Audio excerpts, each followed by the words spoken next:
Hello, my sober lovelies.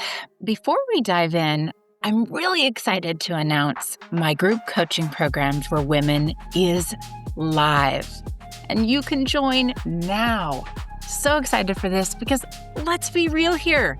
Quitting drinking isn't just about saying no to the glass of wine or booze. It's about what comes after. All the fear, the boredom, the late night anxiety, and the stories you've been telling yourself for years. And that's where my Rewired Sober group coaching program for women comes in. It's only $247. I'm being totally transparent on the price. It's for 3 months, and you'll learn how to shift your mindset, build habits that actually stick, and question the core beliefs that have been keeping you stuck, and find healthier ways to deal with that loneliness and that now what feeling. The best part is you don't have to do it alone. We'll have live group coaching sessions weekly, and there'll be a bunch of women walking through it with you. It's not another cookie cutter sobriety program for mommy vloggers. It's neuroscience meets real life, and it's designed for women to help you not just stay sober, but actually feel good living sober. You can join anytime, and I'd love to see you on the inside. So start today, get instant access. The link's in the show notes.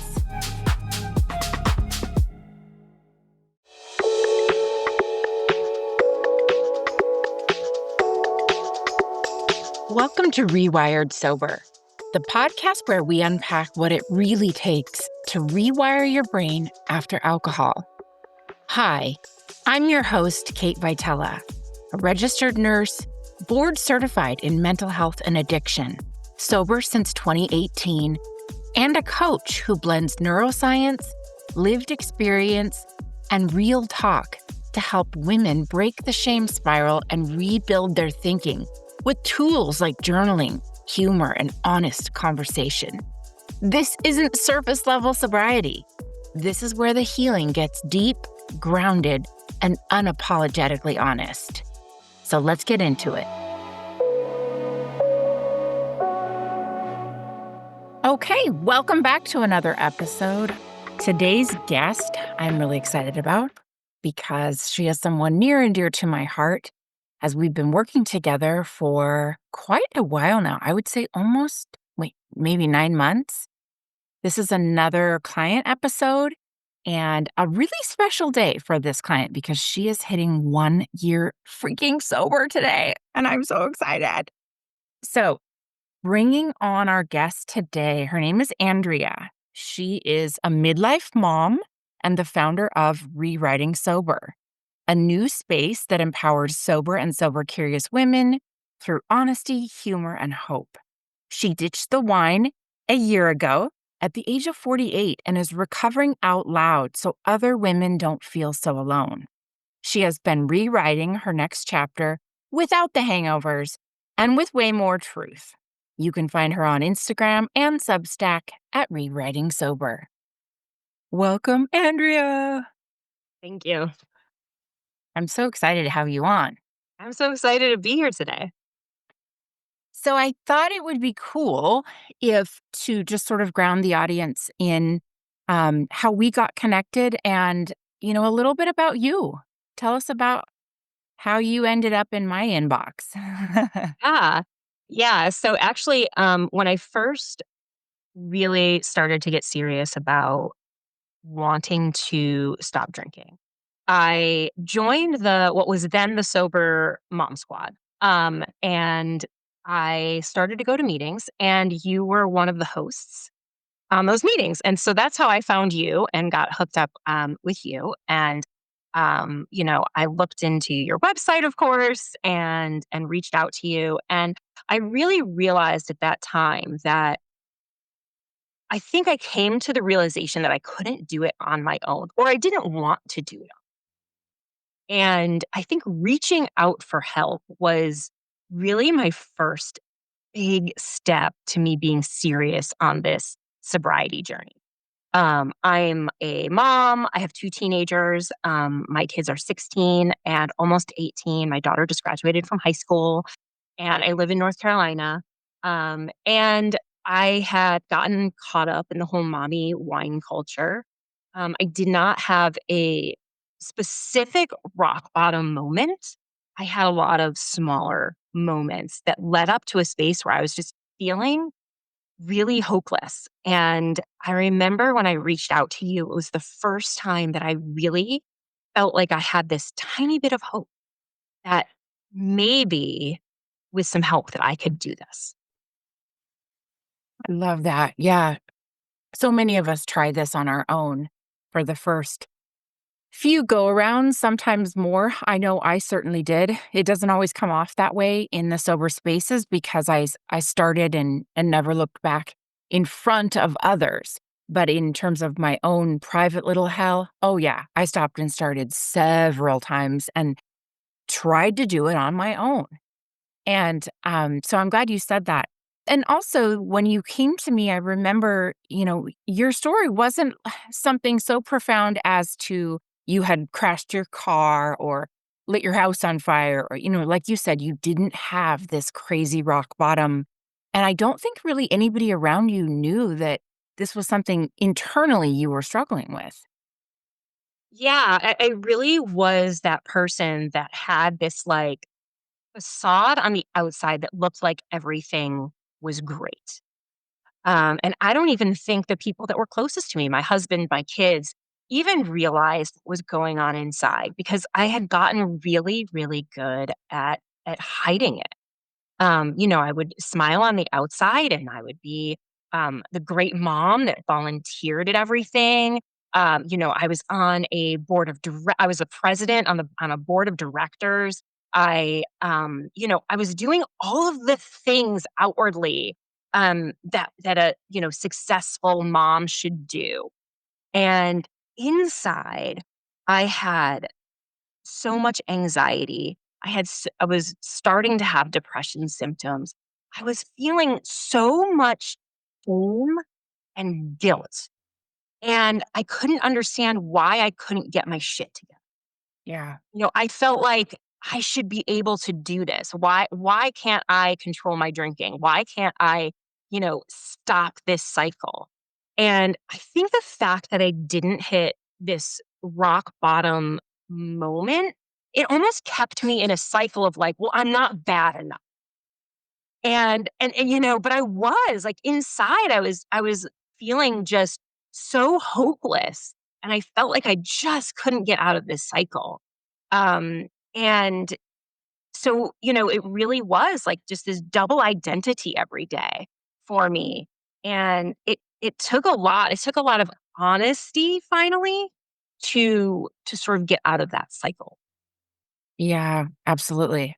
You were like the super volunteer mom, and had everything really organized and going for you. And I remember like talking to you about that feeling of hopelessness, of that deep in your gut something was not right. And I could sense that you had felt like giving up at times, like because you had tried to quit on your own. And that's so many people's stories.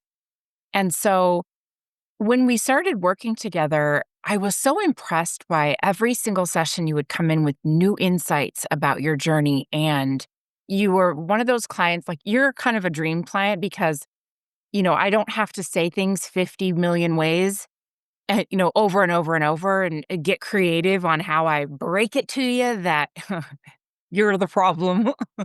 Yes.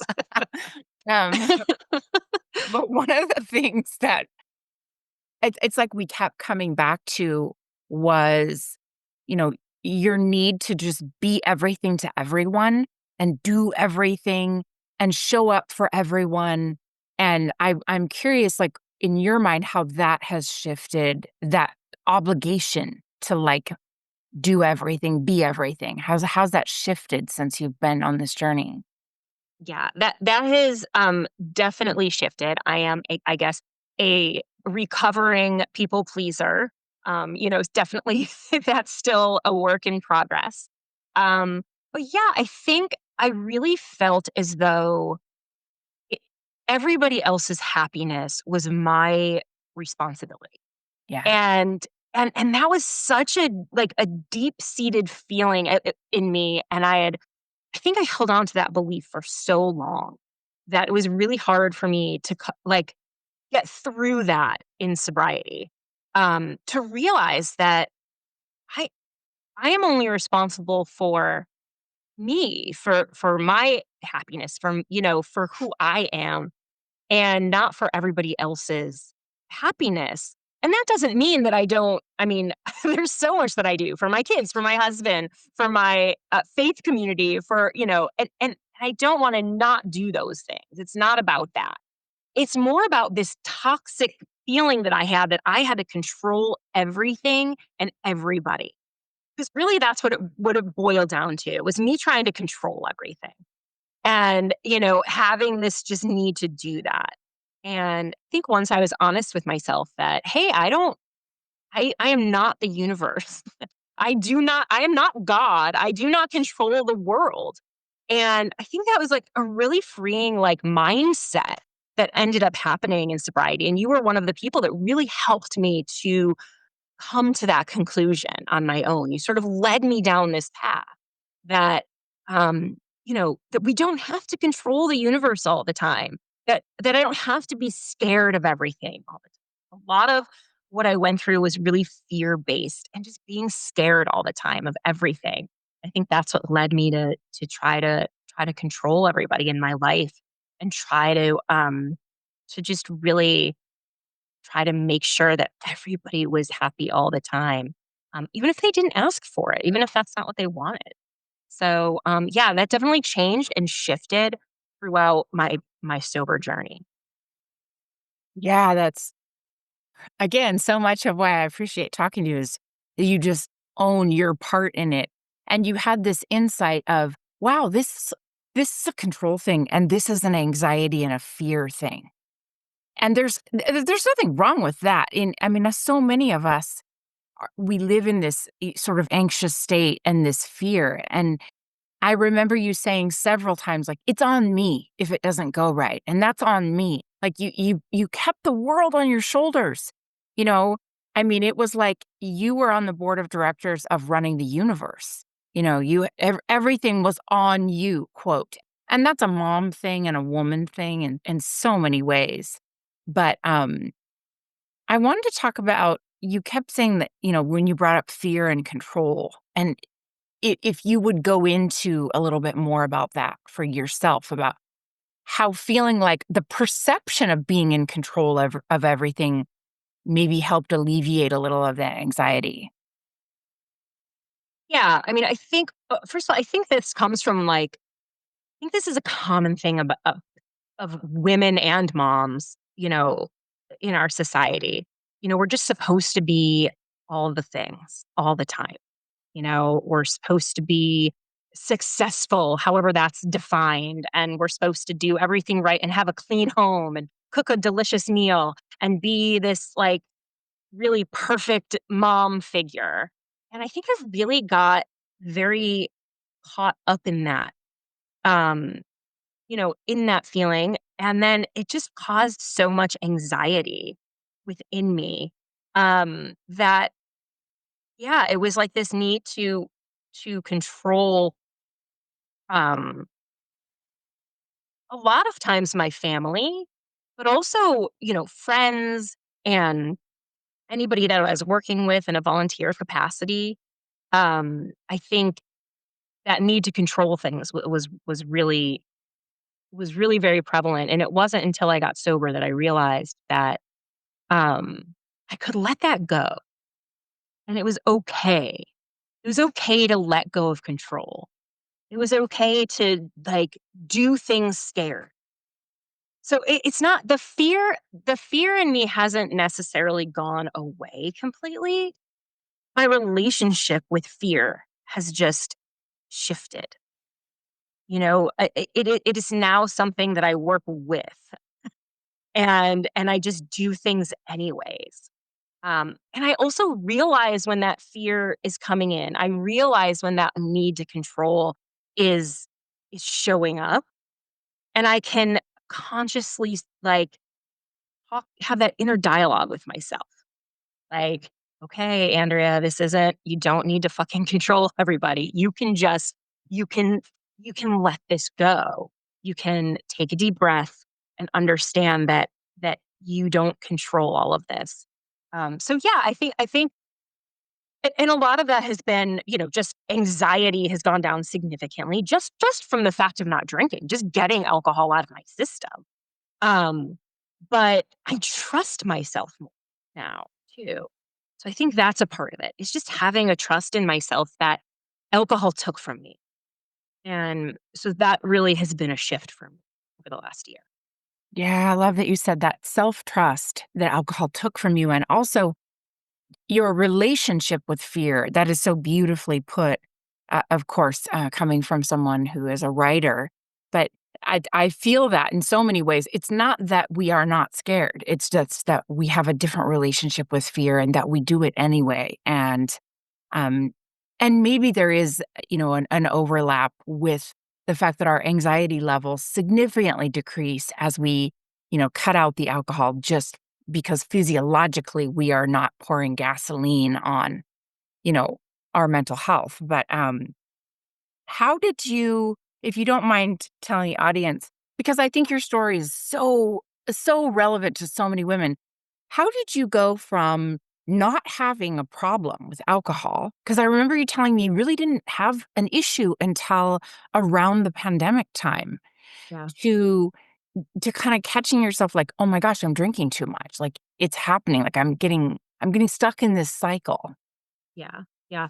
Yeah. It's actually, it's interesting because I actually was not a big drinker in my younger days.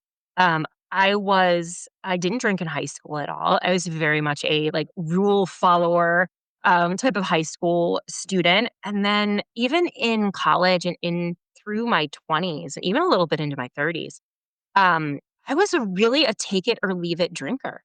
And I think if someone had said, "Oh, you're going to have an alcohol problem when you get older," I mean, I would have thought they were crazy. Like, what? Like, I was the like normie. I was the normal person. I was the take it or leave it person. And it just goes to show that this can happen to anybody at any time. And it really was. I started to drink more before the pandemic, but it was still like, I think, normal to our society. I was having drinks about 3 days a week, having a couple glasses of wine. I'd have the, glass of wine at a play date. I'd have the glass of wine sometimes in the evening at home.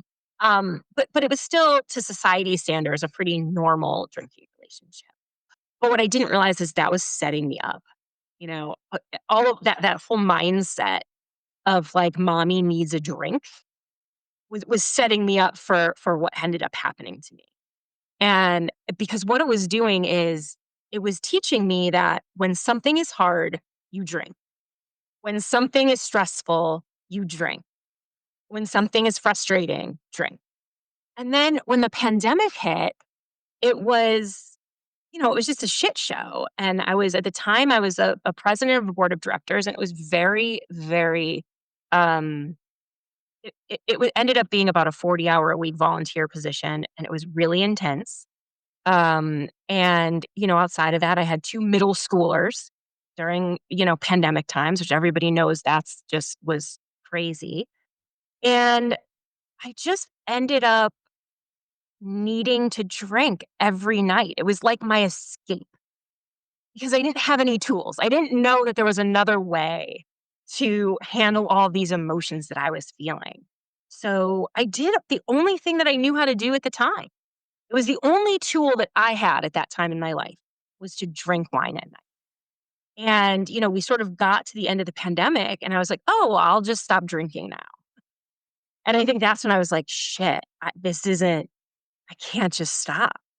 And I spent 2 more years after that just on this roller coaster ride of, drinking every day, not drinking for a week, drinking every day, not drinking for a month, drinking every day. I was trying desperately to find this like moderation door.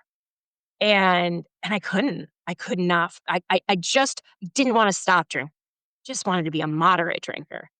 And and it wasn't until I was just finally really honest with myself that that was not going to happen.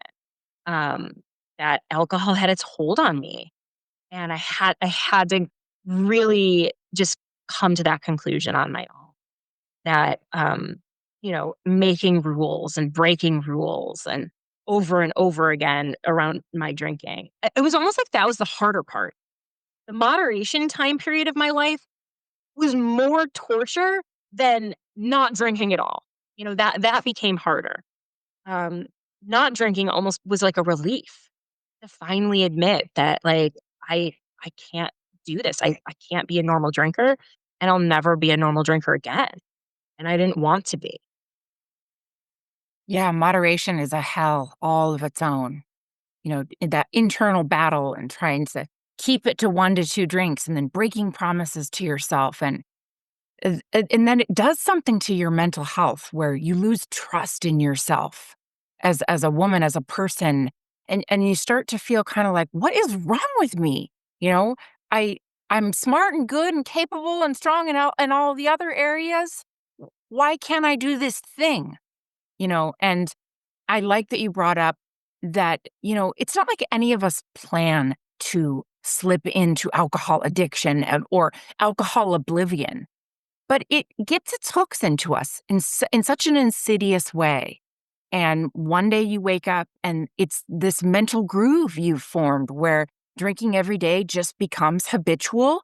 And, there's a lot of science behind how your body sort of amps up your anxiety right before you take the drink, and I try to educate on those pieces of it.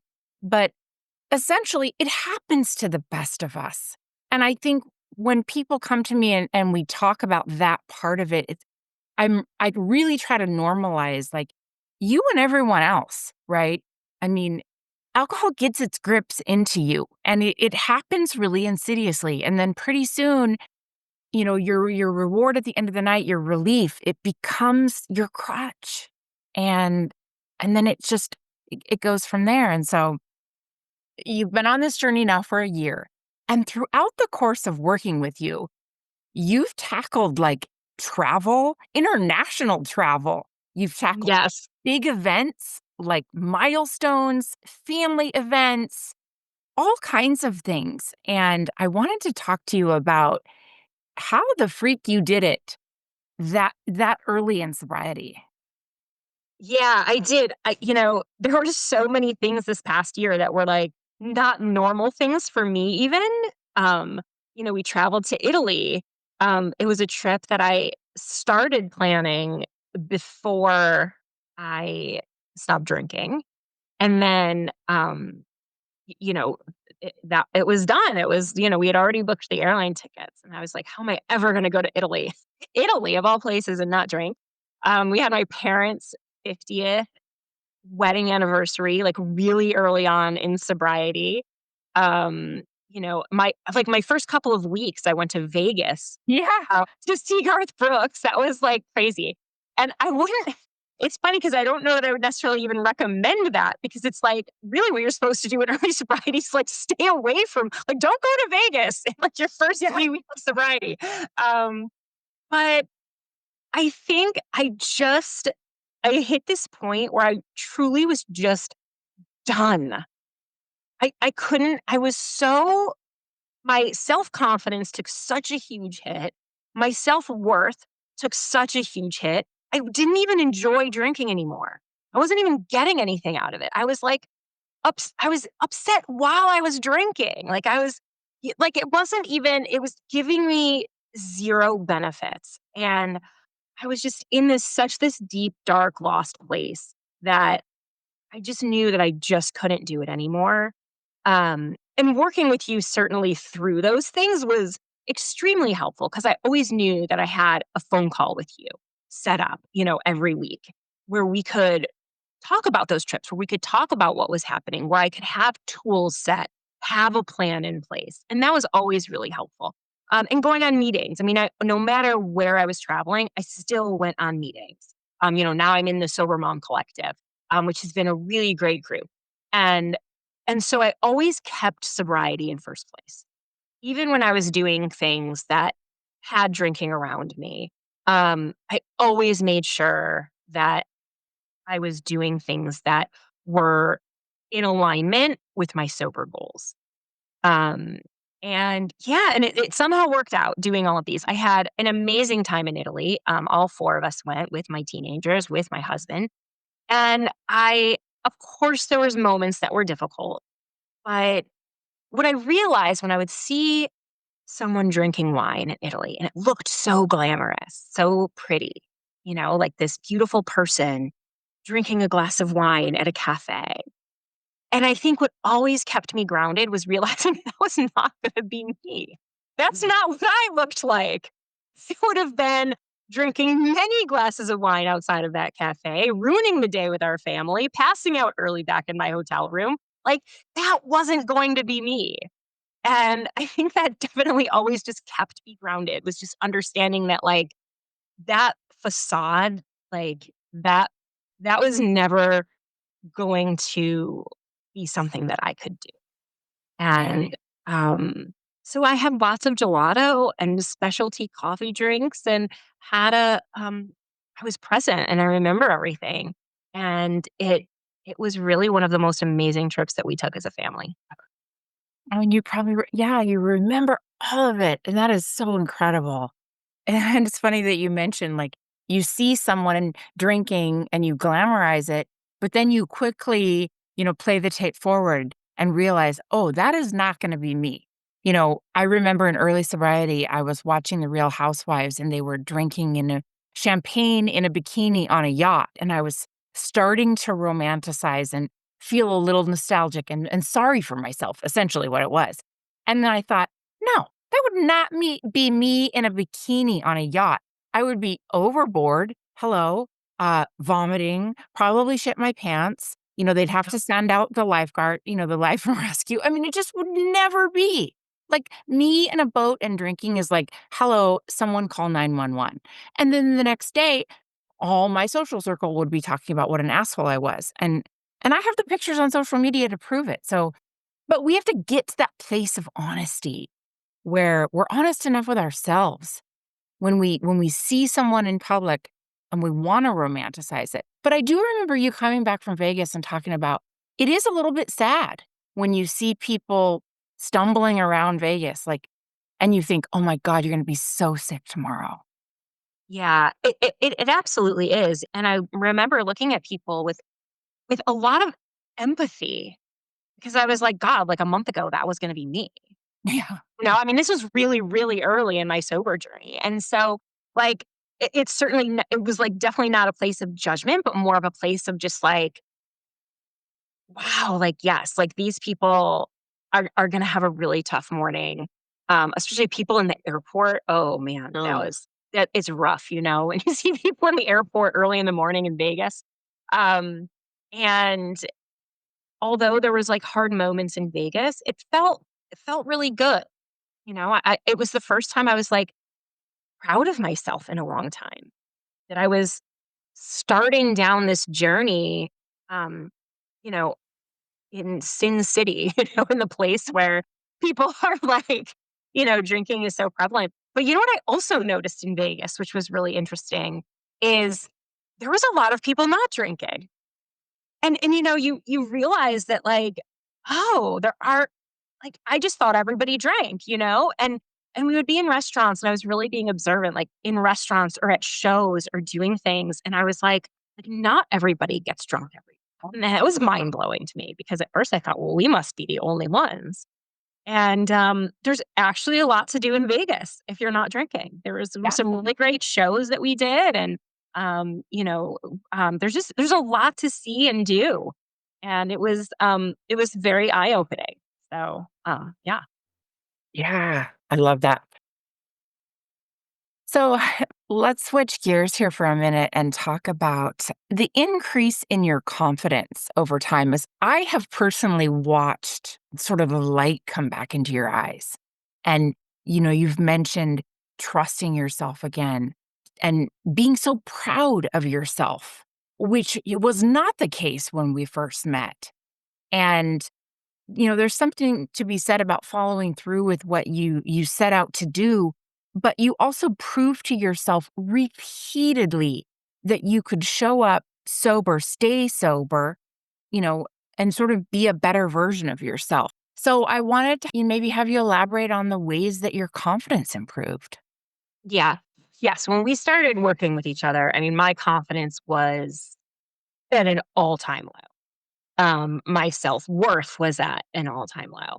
I was like, I would even be uncomfortable having conversations if you would say anything like nice to me. Like it almost felt like uncomfortable to me. Like it was like, oh no, I don't deserve anybody saying something positive to me. I mean, it really was in this space where I just felt a lot of shame surrounding this. And I think with working with you, one of the things that happened somewhere along the way that was the first step in this was forgiving myself. And that was the first step to reclaiming confidence, to reclaiming self-worth.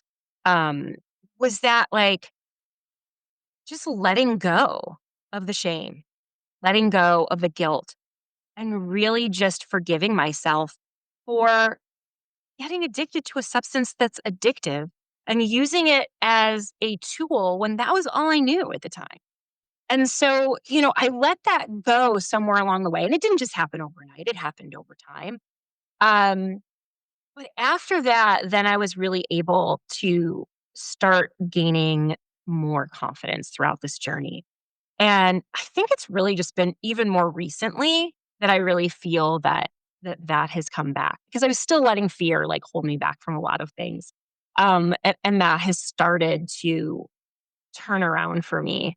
I started this Instagram page and I really did that for two reasons. One, it was something that I always looked at, and I thought, well, maybe there's someone that can see a similarity in their story. And maybe this can give somebody else hope. But I also did it because it's important for me to now do this out loud. It's because it's not something that we should be ashamed of. It's not something we should feel guilty over. And honestly, it's been fun. It's been fun to connect with other people, other sober people. It's just there's this like feeling of um I don't know, this feeling of peace just knowing that there's just this such loving community out there of people that are so supportive. And it's a really cool feeling. And I kind of want to give back on that. And then I started writing again recently, and and I have no idea where any of this will go. I don't, it doesn't even matter at this point. It's so new for me. But writing is something I always loved to do before I was drinking. I used to freelance write for like local publications here and I stopped writing completely when I was drinking. And just getting back to that has been for no other reason, but just like the pure joy in it has been really good. And I would never be able to do that without having self confidence and without having self worth that I've gotten throughout this journey. And it really just did happen like organically over time.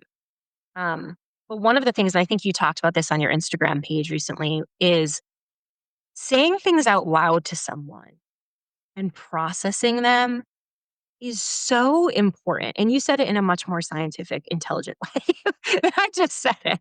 But it's, when we were talking together, it gave me this space to just process and that was just it was so important and to process them with someone that gets it. Mhm. I have a really supportive husband, like a super supportive husband. He actually stopped drinking when I did. He was a very take it or leave it drinker, and that has been so amazing. But he doesn't understand addiction in the same way. Like he can't. And I'm glad that he doesn't. And but to talk with you about these things, as someone who gets it, was just really profound and really, really helpful in getting me back to a space where I could have um, just getting me back to me and getting back my self-confidence. Yeah, it starts with compassion. It starts with self-compassion. And then we build, insight and self-trust. And I really try to normalize what people are going through. And as much as it is kind of cringe to even say this, like I try so hard to make sure my clients start with the foundation of loving yourself and forgiving yourself. For God's sakes, we've got to forgive ourselves. We've got to let go of that shame. Yeah, to your point, essentially, when you are talking with another human, particularly a coach trained in the coaching style and someone with lived experience, what you're doing in those sessions, we met weekly on Zoom for for a long time, I think over 9 months, and Yeah. you're verbally processing. You're going through your day, your season of your journey right there, whatever you're struggling with, what trip, what family event, your mindset, right? And you're verbally processing all that information.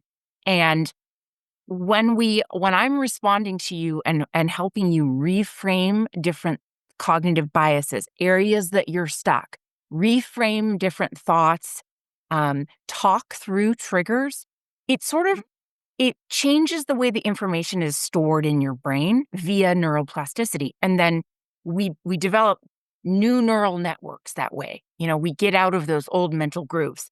And it's not something that when we're in a coaching session, I'm like, okay, Andrea, this is what we're going to do. We're going to rewire your brain today through verbal processing.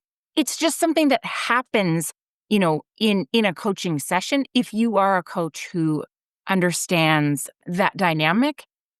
And what it also does is it brings you face to face with your limiting beliefs and things that you just took as the gospel and said over and over. So many people say things to me over and over and over that they don't even realize, like, that is an unchecked truth. Like, I'm a loser, I can't quit drinking, or I suck, or I'm this. And I'm like, are you sure about that? Like that, like that me. Yes.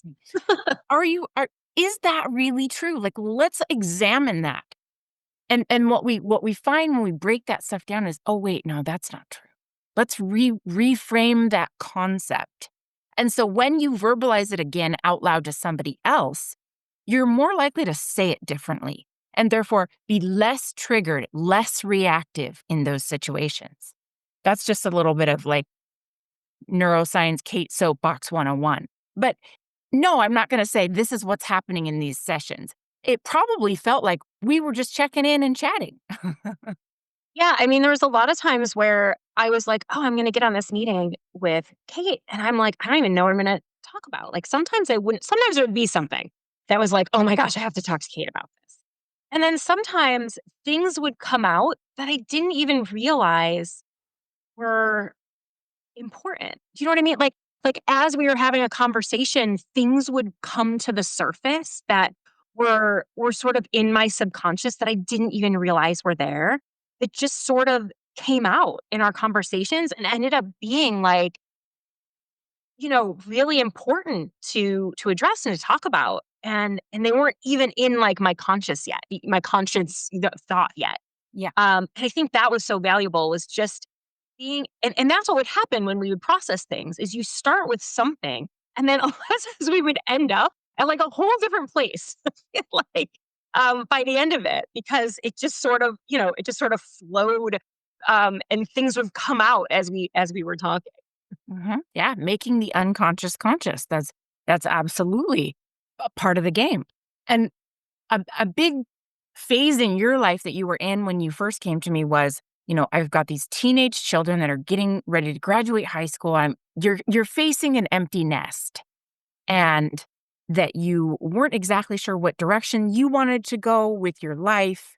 And I remember batting around various ideas like, what are you good at? What are you passionate at? What do you love? What creative things? And when you started rewriting sober on Instagram and I saw it, I squealed out loud. Like, I was like, "Oh my God, she did it. She fucking pulled the trigger."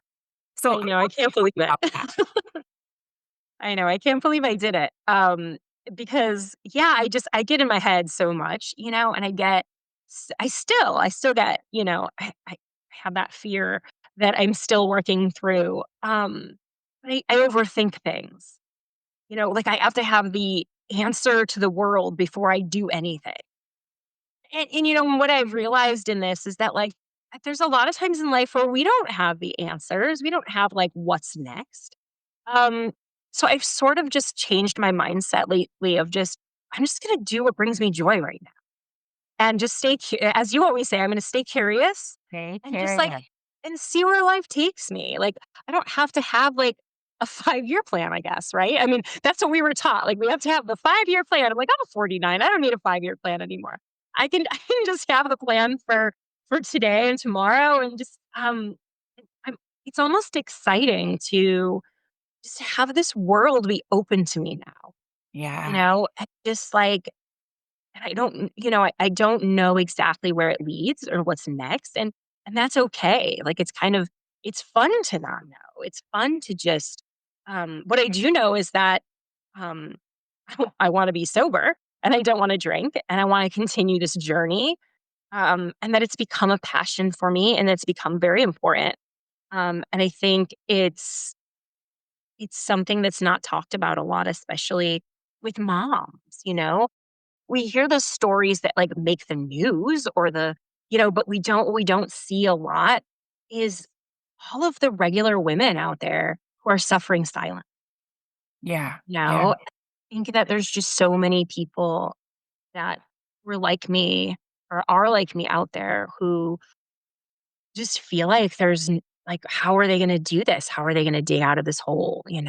And I don't know. I feel like if I can do it, anybody can do it. And I hope through this that people feel like they're not alone, that they don't have to do this alone, that there's so many resources out there I had no idea existed here.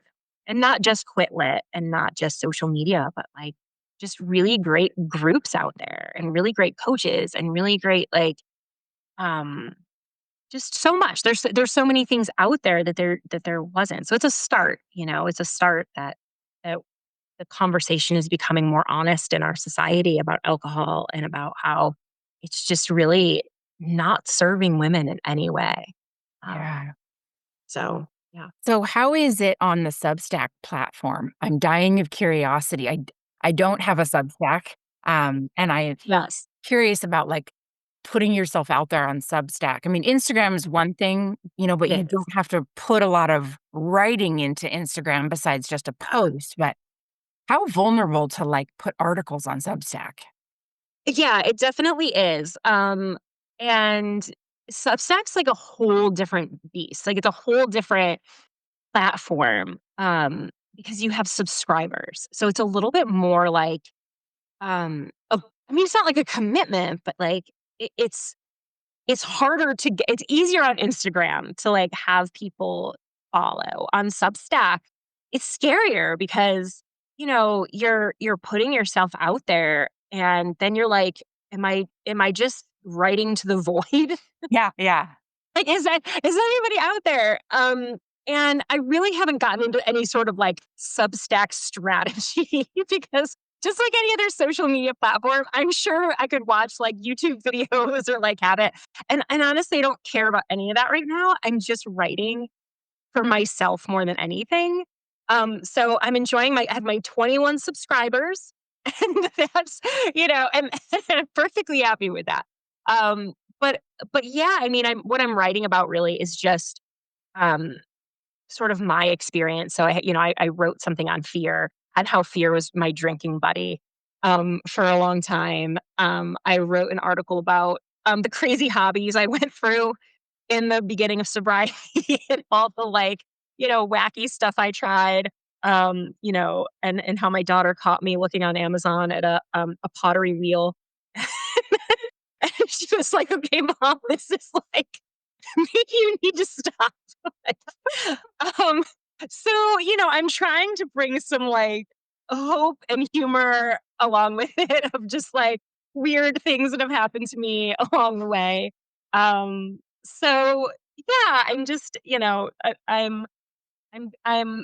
be interesting to see where that goes. I really don't know, but I've really enjoyed, what I'm really it's interesting. I've struggled with journaling a lot, and we've talked about this. yeah, yeah, So I can't, like, I really have trouble putting things down in a journal, but yet I have no problem, like, putting things in some sort of an article, yeah. which is really bizarre to me. I don't know, maybe it's just the way I think, that I can put my feelings on paper for other people, but I can't do it in a journal. I'm sure there's more to, like, think about with that and break down. But But for now, like, it's been just really something that has brought me a lot of, I don't know, I feel relevant. I feel, um, like I have a purpose, and I think that's a start. So, Yeah. Ah, thank you so much for sharing that. Writing to heal. Um, that if there's no better, I mean, there's no better reason to write. So, thank you so much for coming on. We're getting at the end of the hour here, and I want to be conscious of time. You can find Andrea, as we've been talking about, on Substack at Rewriting Sober, or also on Instagram. I'm so freaking proud of you. And this is such a full circle moment to have you on this podcast at your 1 year. It reminds me also of why I do this work too. So thank you for making me feel relevant. and thank you. It has been quite the journey. It's been a great year. Ah, awesome. Thanks for tuning in to Rewired Sober. You can find me on my Instagram at Rewired Sober, where there are links to catch up with me and all the things I'm working on in my coaching business, or the link tree to my business directly will be in the show notes. I so appreciate you joining me on this journey, and I welcome any feedback or any topics you want to hear about, things that you're struggling with or interested in. I love you all so very much, and I'm just so enjoying doing this with you.